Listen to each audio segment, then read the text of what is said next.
자, 봅시다. 백석이 씨 하나만 더 보고 넘어갈 건데.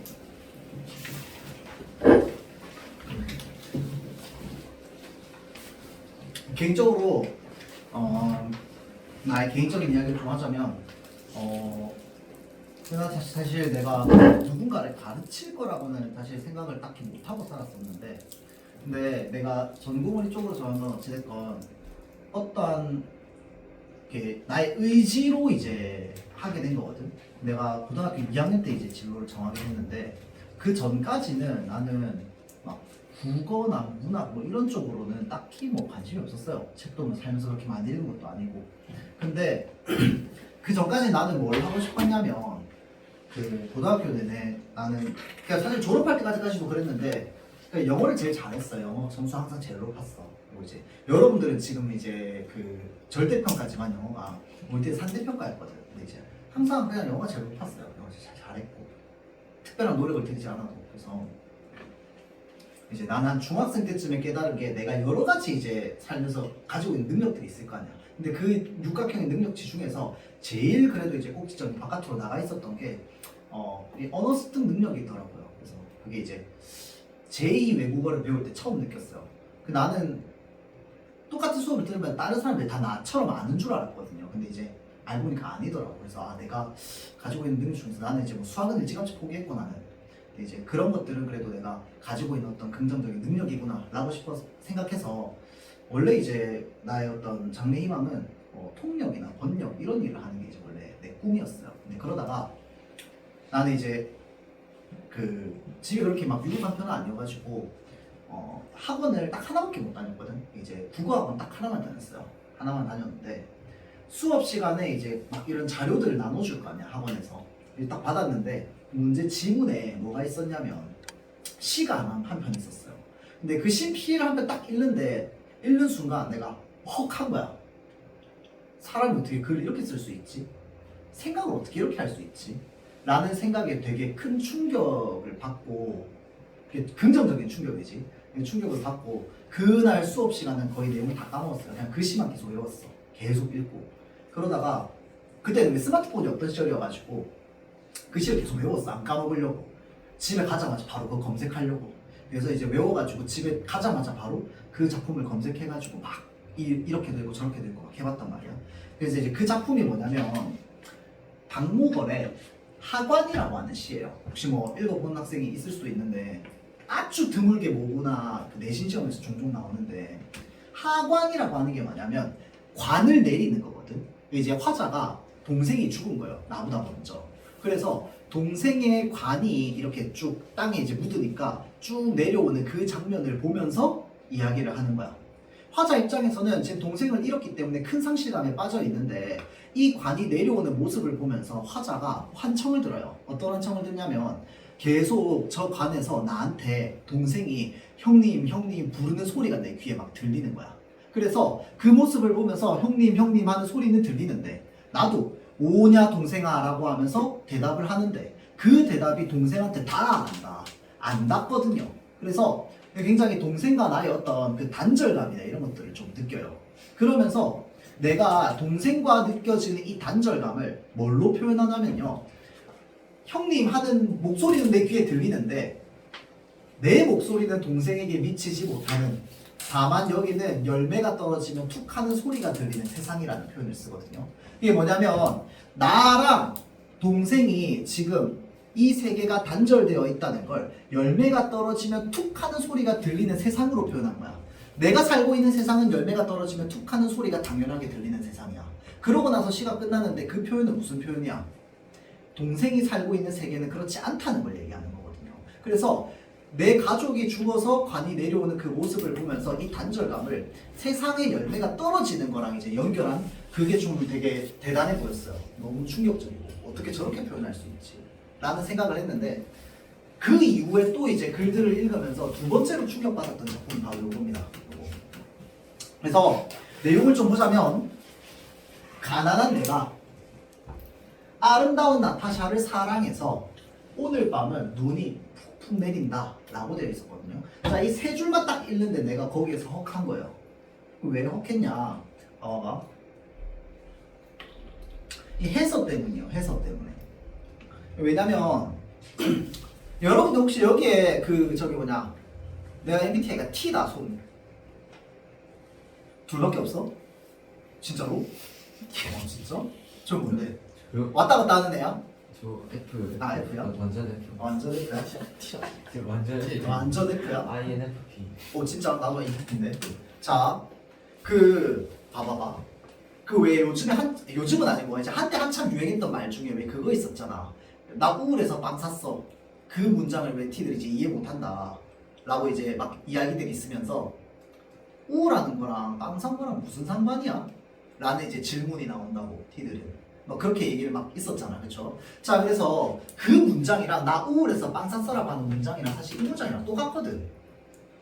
아름다운 나타샤를 사랑해서 눈이 내린다는데 나타샤가 사랑하는 거랑 돈 내리는 거랑 뭔 상관이냐고. 맞잖아. 근데 이렇게 진짜 말도 안 되는 상관없는 것들을 해서라는 말로 연결한 게 난 되게 좀 충격이었어요. 그러니까 되게 로맨틱했어요. 왜 로맨틱하냐면 봐봐. 해서라고 하는 게 어떤 의미를 가지고 있어? 이어진 문장으로 따지면 무슨 어미인데? 종속적 연결어미잖아. 무슨 의미를 가지고 있는 종속적 연결어미야? 했잖아. 시험 첫 동안 원인, 인과를 나타내는 종속적 어미잖아. 그러면 말이 뭔 말이냐면 내가 사랑하니까 내린다는 거거든. 혹시 여러분들 아마 그런 감정 느껴본 적 없을 텐데 예를 들어서 내가 그 사람을 너무 좋아해. 너무 좋아해서 그냥 좋아하는 수준이 아니라 완전 푹 빠졌어. 너무 만나고 싶어. 이 사람이랑. 이제 뭔가 좀 뭐라 그래야 될까? 이상형을 만난 거지. 한 1000년의 이상형을 만난 거야. 1000년 동안 기다려. 1000년 동안 기다렸다면 좀 그러니까 뭐라고 할까? 한 1년의 이상형? 내가 1년 동안 뭔가 그려왔던 이상형이 있는데 그 사람을 만난 거야. 그럼 너무 만나고 싶을 거 아니야. 그래서 실제로 만났다고 생각해봐봐. 그럼 이루어졌잖아. 그럼 그 이루어졌을 때 여러분들이 세상을 바라보는 어떤 그 세상이 좀 달라질 거거든요. 뭐 어떻게 달라질 거냐면 일단 안경을 일단 쓸 거야. 그냥 이제 가상의 안경이야. 세상은 다 무슨 색깔로 보일까요? 다 핑크색으로 보일 거야. 그냥 러블리. 사람들 지나가는 사람도 다 표정이 좋아 보여. 왜? 내가 제일 좋으니까 이 세상에서. 내가 원하는 걸 얻었잖아. 사랑이라고 하는 걸. 맞죠? 자, 그래서 그러한 감정에 빠졌을 때는 이 세상에 사실은 내 사랑과 상관없는 타인과 이 세상에 있는 모든 사물도 다 뭐로 연결짓냐면 나의 사랑과 연결짓는 거거든. 실제로는 그렇지 않지만 이해돼요? 자, 그래서 아름다운 나타샤를 사랑해서 눈이 푹푹 내린다라고 하는 이 표현에서 아무 상관도 없는 것들을 도대체 이 사람을 얼마나 좋아하면 이렇게까지 생각할까? 라는 생각이 좀 들었어요. 자, 그래서 봐봐봐. 가난한 내가 그녀를 사랑한다잖아. 그러면 가난하다는 건 뭐 실제로 그냥 돈이 없어서 가난할 수도 있고요. 또는 뭐 시간이 없어서 가난할 수도 있고, 시간이 가난한 사람, 또는 마음의 여유가 없어서 마음이 가난한 사람일 수도 있겠지. 그러면 다 합쳐서 아주 초라한 상태에 있는 나라고 한번 봅시다. 아주 초라한 상태에 있는 내가 누군가를 사랑하는데, 여러분들 입장에서 누군가를 사랑하면 되게 안 빛나는 사람을 사랑할까요? 아니면 빛나는 사람을 사랑할까요? 빛나는 사람을 사랑하겠지. 남들은 다 안 빛난다 하더라도 내 눈에 빛나야 돼. 그래야 좋을 거 아니야. 맞죠? 자, 그러면 나는 아주 초라한 처지에 있는 사람이야. 저 사람은 너무 빛나는 사람이야. 내가 그 사람을 사랑해서 지금 눈이 내린다고 표현하는 거야. 알죠? 자, 그래서 눈이 내리는데 사실은 뭐 그런 의미만 있는 건 아니고 사실 좀 더 의미가 있는데, 살펴보자면 나타샤를 사랑은 하고 눈은 푹푹 내리고 나는 혼자 쓸쓸히 앉아서 소주를 마신답니다. 그럼 사실 상황은 어떤 상황이야? 내가 지금 나타샤를 사랑하고 있는데 밖에서 눈은 막 펑펑 내리고 있어요. 펑펑 내리고 있는데 나는 혼자서 뭐 하고 있어? 방에서 앉아가지고 그냥 소주 까고 있는 거야. 맞죠? 소주 까면서 생각하고 있는 거지. 맞죠? 자, 그래서 나는 지금 쓸쓸히 앉아있는 상태고 뭐 하고 있어? 생각하고 있습니다. 맞죠? 자, 그러니까 이 밑에 있는 내용들은 전부 뭐야? 생각의 내용들이 나올 거야. 생각의 내용들. 생각하고 있으니까. 나타샤와 나는 눈이 푹푹 쌓이는 밤 흰 당나귀를 타고 산골로 가자입니다. 자, 보세요. 내 상상 아니야. 어차피 생각 아니야. 세상에 흰 당나귀가 있어 없어? 없어. 뭐 물론 알비노는 있을 수 있겠지만 여기서 말하는 이 흰 당나귀는 실제 당나귀가 아니라 어떤 내 머릿속에 있는 환상적인 존재인 거야. 마치 유니콘 같은 거. 그렇죠? 자, 그래서 이런 환상적인 존재를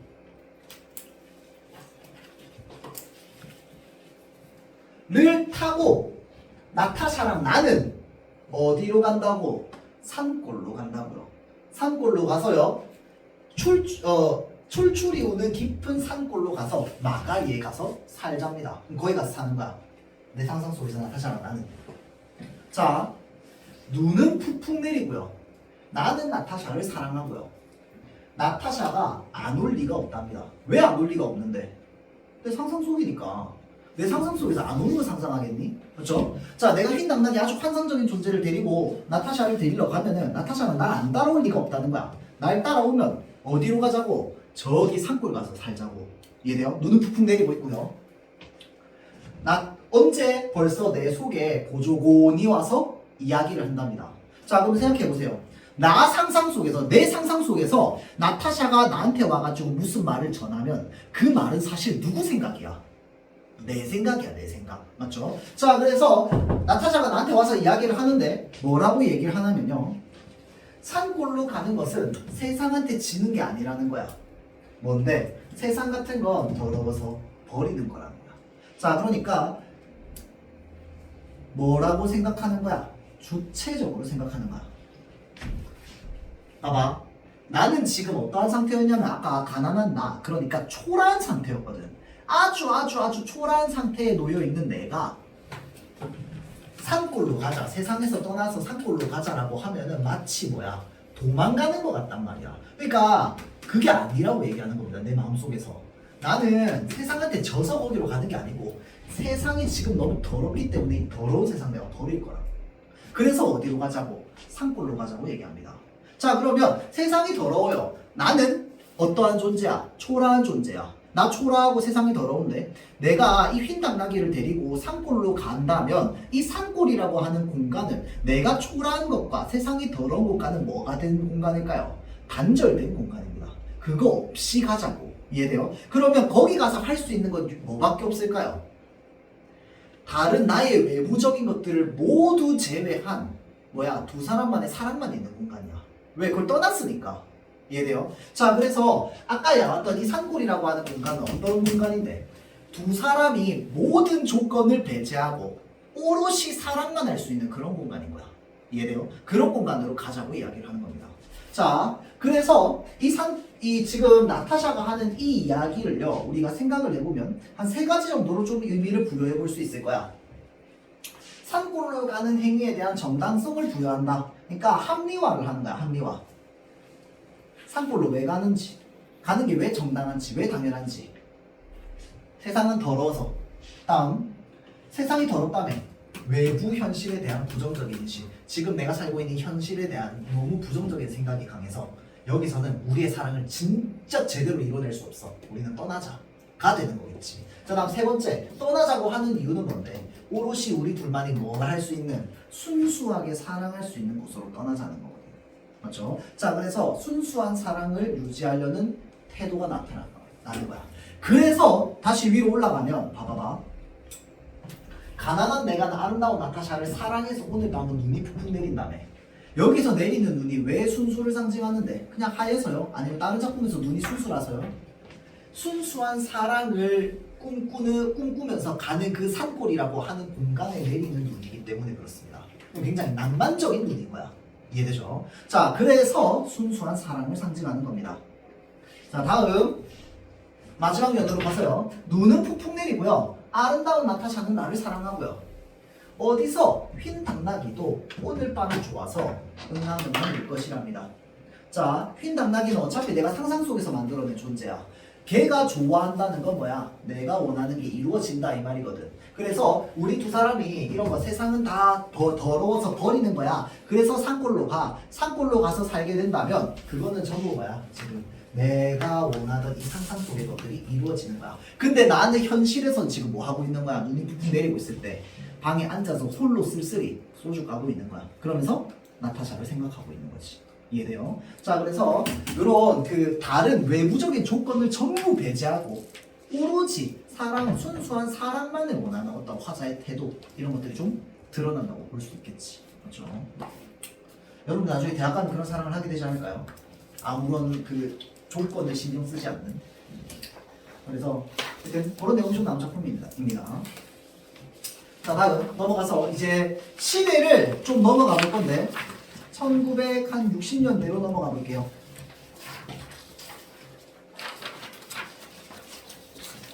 자, 그 1960년대 현실에서요, 우리 민족에게 좀 볼 수 있는 건 1950년에 이제 6.25 전쟁이 일어났죠. 53년에 전쟁에 이제 휴전 선언을 했습니다.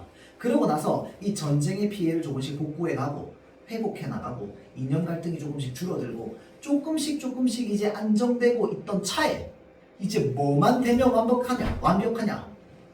2번 동안 대통령을 했더니 대통령이 집에만 가면 완벽해. 근데 대통령이 집에 안 가. 자꾸 한 번 더 하려고 해. 그래서 원래는 대통령을 2번 하는 것까지가 원래 헌법이었단 말이야. 그래서 어떻게? 한 번 더 바꿔. 헌법 바꿔서 또 대통령 하려고 하고. 그래서 결국 세 번째 대통령을 했단 말이야.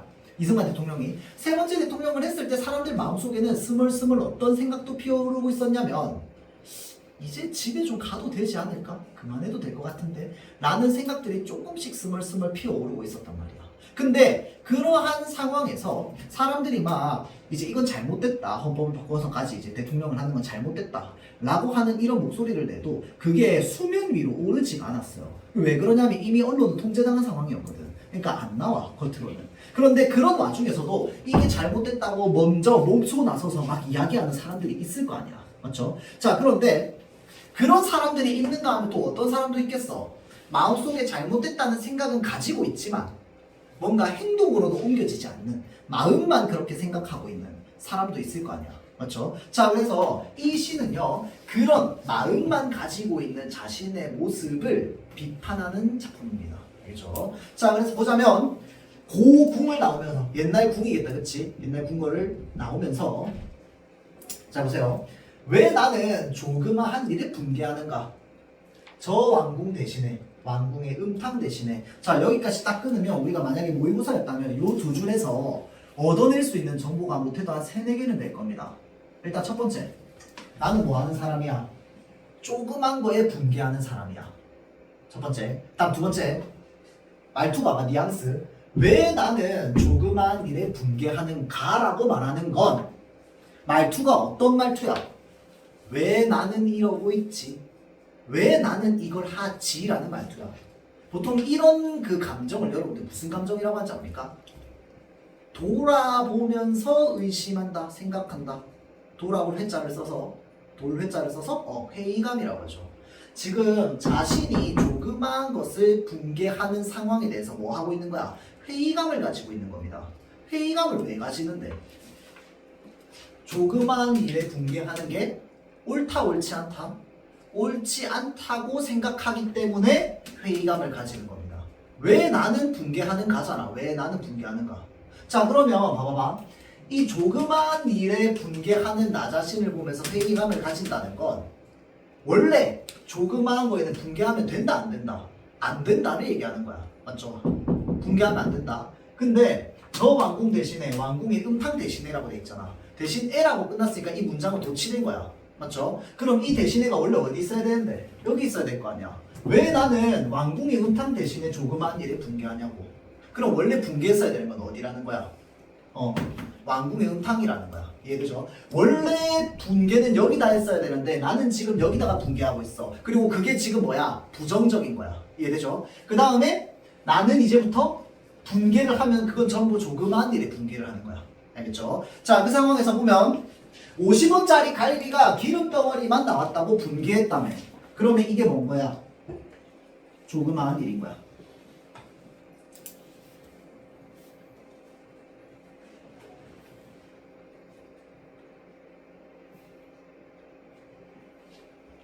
다음 옹졸하게 분개한답니다. 내가 분개하니까 내가 옹졸한 거야. 맞죠? 설렁탕집 돼지 같은 주인년한테 욕을 하고 옹졸하게 욕한다며. 내가 옹졸하다며. 맞죠? 그럼 이거 내가 하는 행위니까 이것도 마찬가지로 뭐야? 조그마한 일입니다. 자 다음 그러면 이제 1년의 내용은 뭐가 되겠어? 내가 지금 하고 있는 행동에 대한 자기 비판이겠죠. 맞죠? 자 다음 한번 정정당당하게 붙잡혀간 소설가. 나 말고 딴 사람이 나왔네. 소설가는 어떤 사람이야? 정정당당한 사람이야.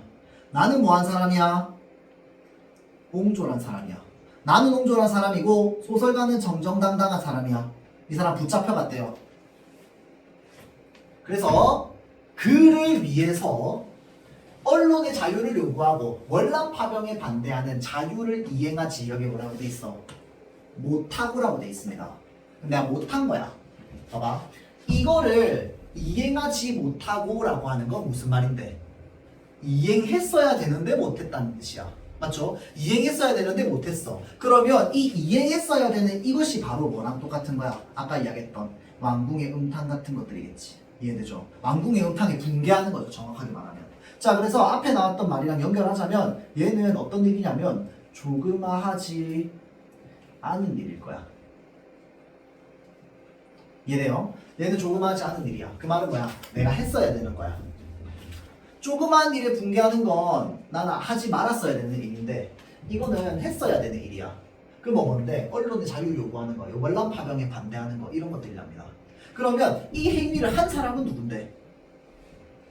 소설가겠지. 왜 이 사람은 정정당당하고 나랑 반대니까. 맞죠? 자, 그러면서 나는 뭐 하고 있느냐? 20원 받으러 3번씩 4번씩 찾아오는 야경꾼들만 증오하고 있답니다. 그러면 내가 증오하고 있어요. 그럼 이거는 뭐야? 조그마한 일인 거야. 분개할 필요 없는 조그마한 일이야.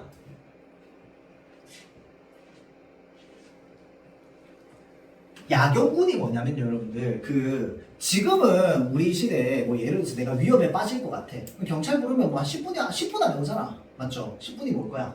근데 그때는 이제 그런 시대가 아니었단 말이야. 맞죠? 자, 그러다 보니까 치안이나 이런 것들이 좀 좋지 않아서 우리 동네를 지키기 위해선 우리 동네 사람들이 힘을 합쳐서 우리 동네를 지켜야 되는 거야. 나쁜 일로부터. 그러니까 예를 들어서 밤에 누가 뭐 강도시 타고 도둑질하고 막 돌아다녀. 그러면 어떤 식으로 하냐면 이 야경꾼들이 덩치 크고 힘센 사람들이겠지. 그런 사람들이 동네를 밤에 순찰을 이렇게 다녀요. 그럼 이제 동네 밤에 순찰을 이렇게 다니면 이제 뭐 좀 의심스러운 행동하는 사람을 이제 다 때려잡는 거야. 그러고 나서 이 사람들이 돈을 어떻게 버냐? 이제 그 자기가 지켜줬던 동네에 집집마다 찾아가지고 조금씩 돈을 받는 거예요. 그래서 그런 일을 하는 사람들이 야경꾼이라고 합니다. 알겠죠? 자, 그러니까 지금 20원 받으러 3번씩 4번씩 찾아오는 야경꾼들만 증오하고 있다는 건 이건 지금 별것도 아닌데 내가 증오하고 있다는 거거든. 맞죠? 자, 다음 옹졸한 나의 전통은 유구하고 오래됐고 이제 내 앞에 정서로 가로놓여 있답니다. 그건 뭐야? 좀 간단하게 요약하면 저 앞에 놓여있는 옹졸한 나의 전통이 내 정서라는 거야. 맞죠? 자, 다음 이를테면 이런 일이 있었답니다. 이런 일이 있었다고 했으니까 밑에는 그런 일에 대한 내용이 나올 거야. 그래서 1화야 1화.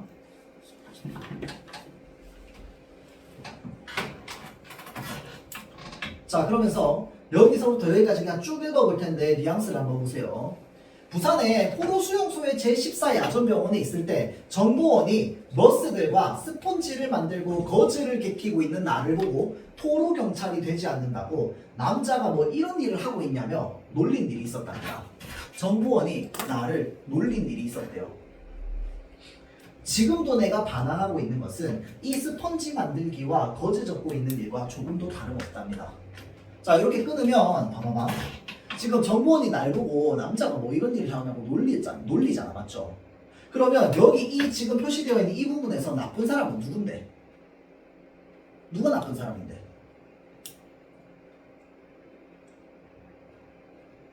민지야, 누가 나쁜 사람이야?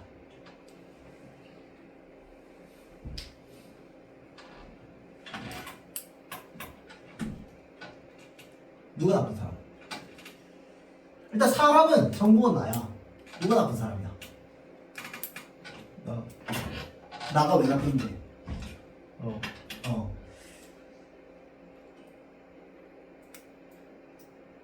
왠지 모르겠는데 뉘앙스가 좀 그래요. 맞아요. 자, 여기에서는요, 봐봐봐. 요즘 시대에는 야, 남자가 뭐 그런 일을 하고 있냐라고 놀리면 이 사람이 나쁜 사람이잖아. 근데 이 지금 글을 읽으면 이 뉘앙스에서는 사실은 누가 나쁜 사람이냐면 이건 내가 나쁜 사람입니다. 왜 내가 나쁜 사람이냐면 봐봐봐. 자, 그때 시대가 그때니까 40년 전이니까 자, 내가 지금 간호사들이랑 스펀지를 만들고 거즈를 개고 있다고. 근데 내가 몸이 건강하다면 사실 남자로 태어나서 뭐 해야 된다고? 나가서 포로경찰이 돼서 몸을 쓰면서 일해야 된다고. 근데 그거 안 하고 뭐 하고 있다고 지금? 비겁하게 뒤에 앉아가지고 지금 스펀지 만들고 거즈 개고 있다고. 그래서 이거는 지금 본인이 본인을 욕하는 겁니다. 그래서 지금 내가 반항하고 있는 것은 이 스펀지 만들기와 거즈 잡고 있는 애가 조금도 다를 바 없다는 거야. 아까 내가 하고 있는 건 전부 뭐라고 했어? 조그마한 일이라고 했잖아. 그래서 이 스펀지 만들기와 거즈 잡고 있는 일이 바로 조그마한 일이 됩니다. 몸도 건강한데 나가가지고 몸도 안 쓰고 뒤에 앉아가지고 이거 하고 있다라고 하는 자기 자신을 비판하는 겁니다. 내가 예전에 이런 적이 있었다고. 자, 개 구름 소리를 듣고 비명해지고 개 구름 소리한테 진대요. 약해. 머리에 피도 안 마른 애놈의 투정에도 진답니다. 약해. 떨어지는 은행나무 잎도 내가 밟고 가는 가치바치랍니다. 자, 은행나무 잎이 막 여기 떨어지는데 별것도 아닌 이 은행 잎이 나한테는 하나하나 다 가시밭이라고. 가시밭길이라고. 다 하나하나 나한테는 아프고 고통스럽고 불편한 존재들이라고. 자, 그래서 굉장히 지금 약한 나의 모습을 이야기하고 있는 겁니다. 약한 나의 모습. 굉장히 무기력하고 자신은 나약한 거야. 그래서 나서지도 못하고. 아무래도 나는 비껴서 있답니다. 절정 위에는 서 있지 않고 암만 해도 조금쯤 옆으로 비껴서 있대요. 내가 원래 있어야 되는 곳은 어디야? 절정이죠. 그런데 절정이 있지 않고 나는 옆에 비껴서 있다고.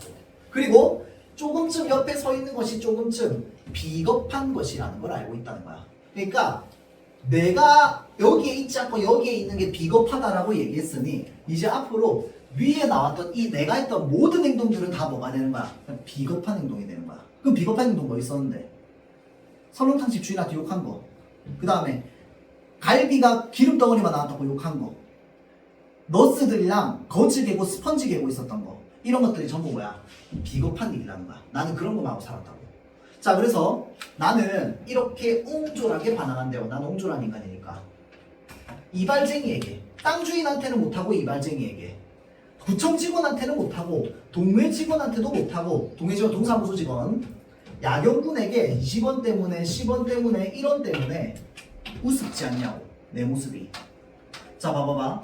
내가 나를 보고 비웃는 이 감정을 혹시 뭐라고 하는지 압니까? 내가 나를 보고 비웃는다. 자조적이라고 합니다. 자조적 정서가 들어가죠. 자조적 정서. 자, 다음. 왜 옹졸한데?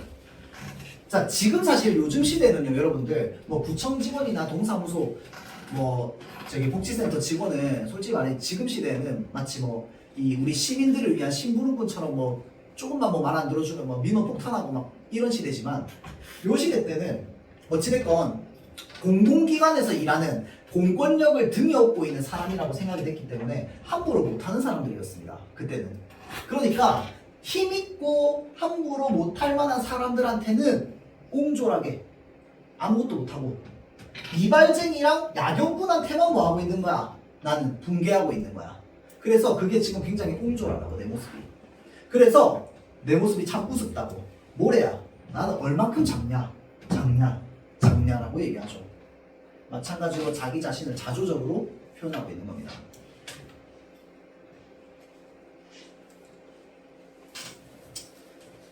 자, 그래서 위로 다시 올라가 보면 아까 이야기했듯이 자, 조그마한 일이야. 조그마한 일. 화 안 내도 될 만한 일. 맞죠? 자, 그래서 이러한 일들이 바로 뭔데? 비본질적인 일인 거야. 안 해도 화를 안 내도 되는 거.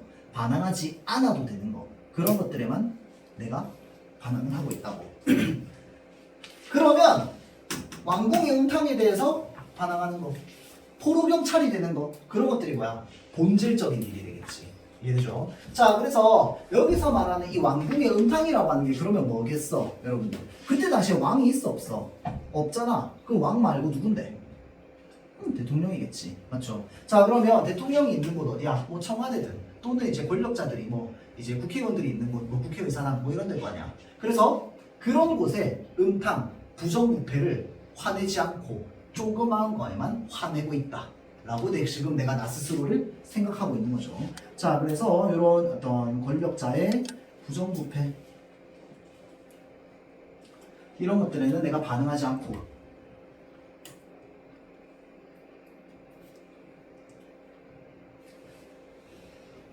자, 다음 넘어갑시다.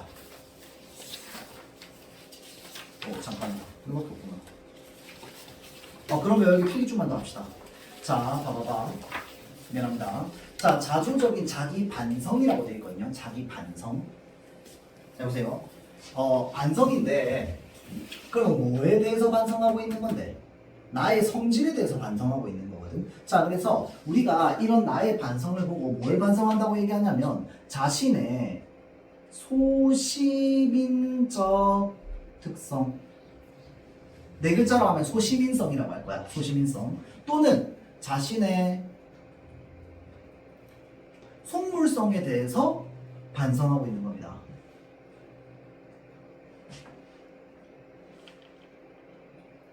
소시민이 뭘까요? 소시민. 소시민 할 때 소가 뭐겠어? 작을 소자예요. 그럼 작은 시민이라는 뜻이야? 그건 아니에요.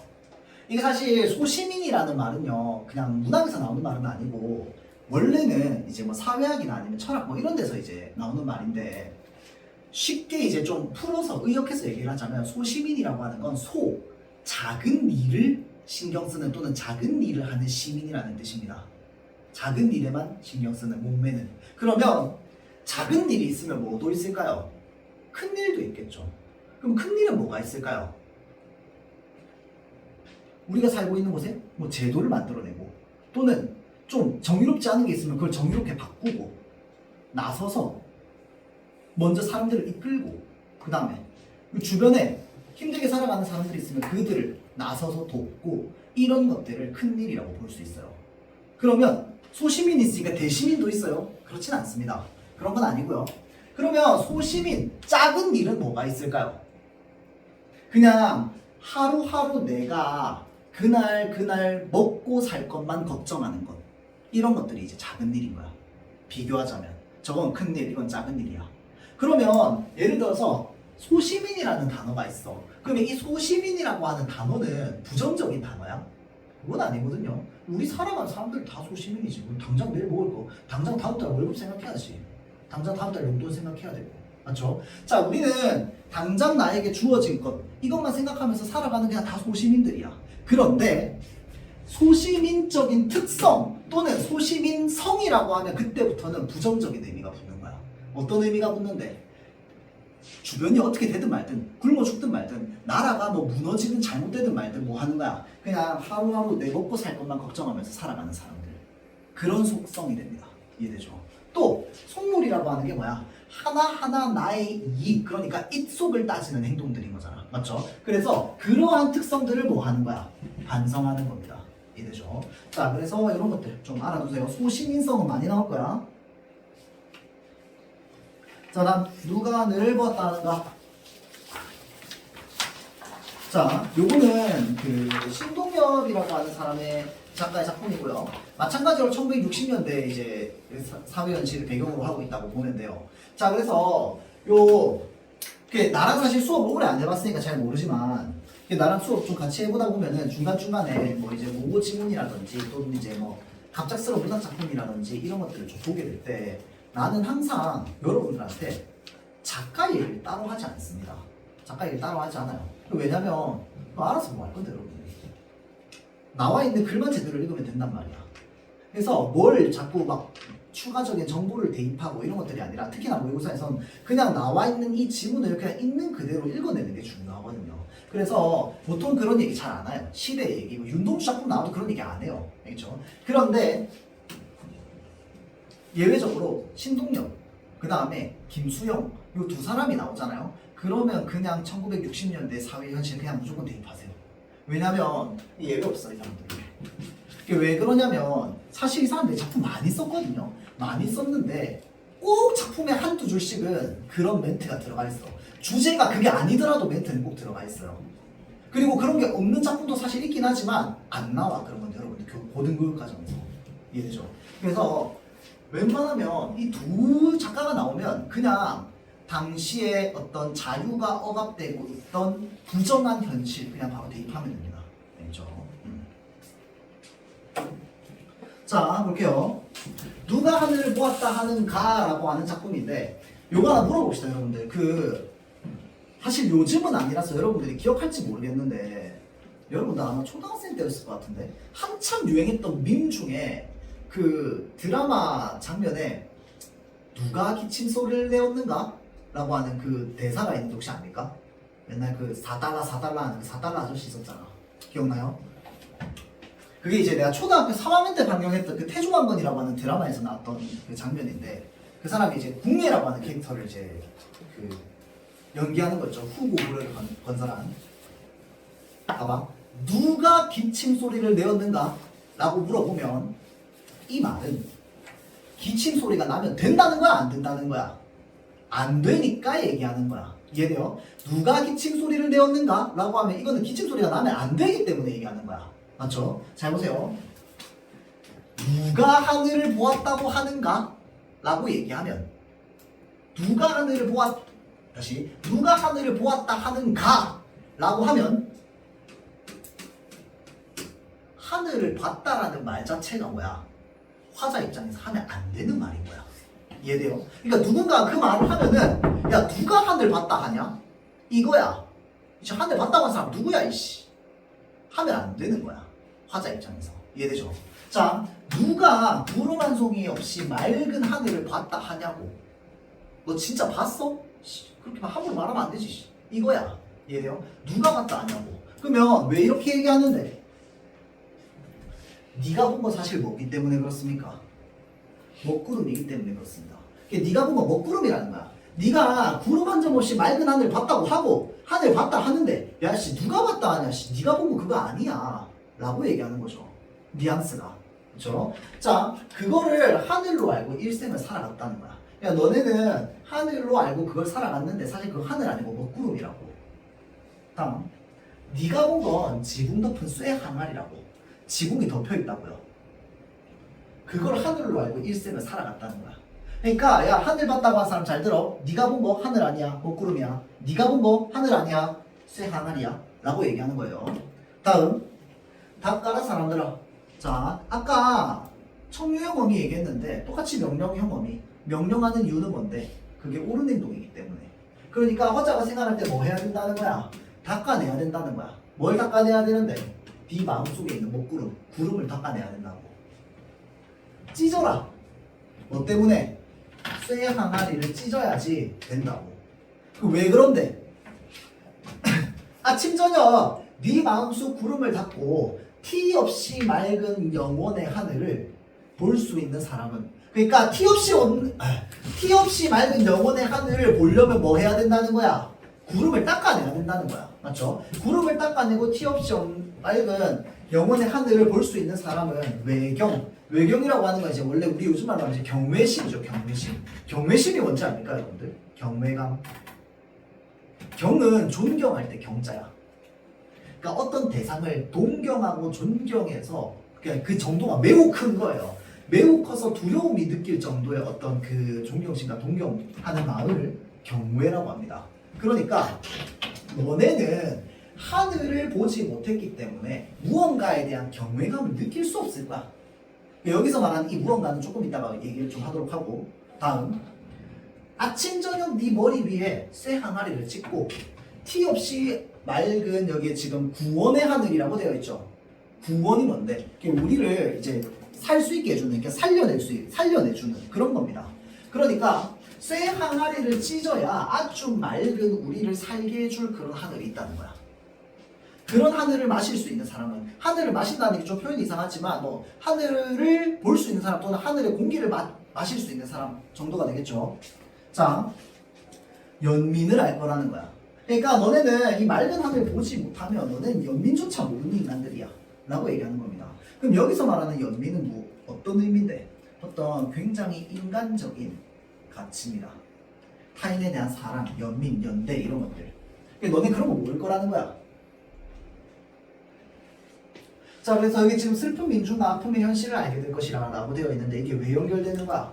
당시에 자유를 얻으려고 하는 나서서 막 얘기하는 사람도 있는데 이 세상이 먹구름으로 지금 뒤덮여 있는데도 하늘이라고 얘기하는 사람들은 자유를 노래하는 사람들이 아닌 거야. 아닌 사람들이거든. 그러니까 그들 입장에서는 너네는 그렇게 열심히 자유를 원하는 사람들의 힘듦이나 이런 거 알지도 못한다고. 연민 없는 인간들이기 때문에. 이해되죠? 그러니까 너네가 진짜 연민이라는 걸 알려면 이런 것들을 이뤄내야지 알 수 있을 거라는 거야. 자, 다음. 차와 삼가서 발걸음도 조심조심. 아주 조심조심 경건한 자세입니다. 서럽게. 왜 서러운데? 엄숙한 세상을. 세상이 엄숙해서요. 서럽게 눈물 흘려서 고통을 견딥니다. 고통을 견뎌서 어떻게 할 거라고? 살아갈 거라고. 누가 하늘을 봤다고 하냐고. 누가 구름 한 자락 없이 맑은 하늘을 봤다 하느냐 라고 이렇게 얘기를 하면은 봐봐봐. 누가 구름 한 자락 없이 맑은 하늘을 봤다 하냐라고 했으니까 지금 하늘에는 지금 우리 머리 위에는 구름 한 자락 없이 맑은 하늘이 있다는 거야, 없다는 거야? 없다는 걸 말하고 싶은 거야. 맞죠? 자, 그래서 당시에 어떤 모습을 좀 생각해보면 봐봐봐. 우리가 결국은 네 번째 대통령을 이제 하려고 하던 이승만 대통령을 이제 부정선거 의혹과 그 다음에 이제 그 마산 앞바다에 이제 그 최루탄이 꽂힌 시신이 이제 떠올랐잖아. 맞죠? 그러면서 결국은 이제 4.19 혁명을 통해서 이제 이뤄냈단 말이야. 맞죠? 자, 그래서 이 4.19 혁명을 사람들이 다 밖에 나와가지고 막 시위를 할 때 생각해보면 뭐 우리 국민이 4천만이라고 치면 그때 당시에 4천만 국민이 한 명도 빠짐없이 다 나왔을까요? 당연히 아니겠지. 그렇죠? 자, 그러면 나가서 자유를 노래하는 사람도 있지만 반대에는 뭐도 있었을까요? 그거 하지 말라고 하는 사람도 있지 않았을까요? 맞죠? 그럼 그거 하지 말라고 하는 사람들은 왜 하지 말라고 얘기하는데? 생각해보면 그 사람들은 좀 당시 어른이었겠죠. 뭐 정치적으로 이제 의견을 낼 수 있는 사람이니까. 그럼 태어났을 때는 일제강점기였을 거야. 일제 겪었고 전쟁 겪었고 지금 왔단 말이야. 그 수많은 어떤 이 억압들을 지나와서 지금이 됐는데 그들이 느끼기에는 야, 이 정도면 자유로워, 너네 그만해 라는 말을 하는 사람 분명히 있었을 거 아니야. 그럼 그 사람들 입장에서 하늘을 보면 뭐라고 얘기하겠어? 먹구름을 보면서도 맑은 하늘이라고 얘기하겠지.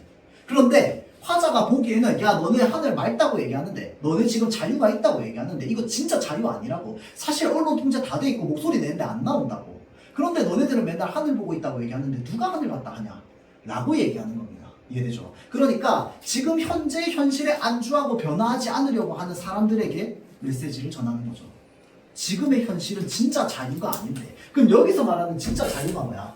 티 없이 맑은 구원의 하늘이 펼쳐진 그 상황이 진정한 자유를 얻은 상황이겠지. 그러니까 그 진정한 자유를 얻기 전에는 누군가에 대한 경외심, 무언가에 대한 경외심을 가질 수 없을 거라고. 그럼 여기서 말하는 경외심은 무엇에 대한 경외심일까요? 진정한 자유에 대한 경외심일 겁니다. 진정한 자유를 아주 강하게 동경하는 마음을 넌 진짜로 모른다고. 너네 맨날 자유 지금 자유롭다고 얘기하지만 사실 그거 자유 아니라고. 그러니까 너네는 그 자유에 대한 경외는 모른다고. 다음, 너네 맨날 자유롭다고 얘기하지만 진짜 자유를 외치는 사람에 대한 연민, 너네 이런 거 전혀 느끼지 못한다고. 오히려 탄압당하고 있는 그 슬픈 민중이나 이런 것들 너네는 절대 모를 거라고. 왜? 먹구름을 보면서 하늘이라고 생각하는 살기 때문에 라고 얘기하는 겁니다. 알겠죠? 자, 그래서 여기까지 해가지고 좀 작품을 좀 많이 봤는데 여러분들 요 연휴도 있고 하니까 문제들을 좀 시간을 가지고 풀어보세요. 답지도 다 알려있으니까 하고 좀 이해 안 되는 거나 이런 것들은 이제 질문도 하면 좋고요.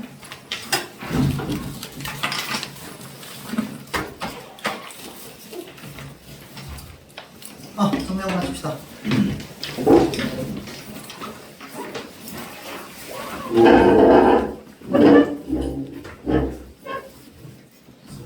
고생했어요. 고생했어.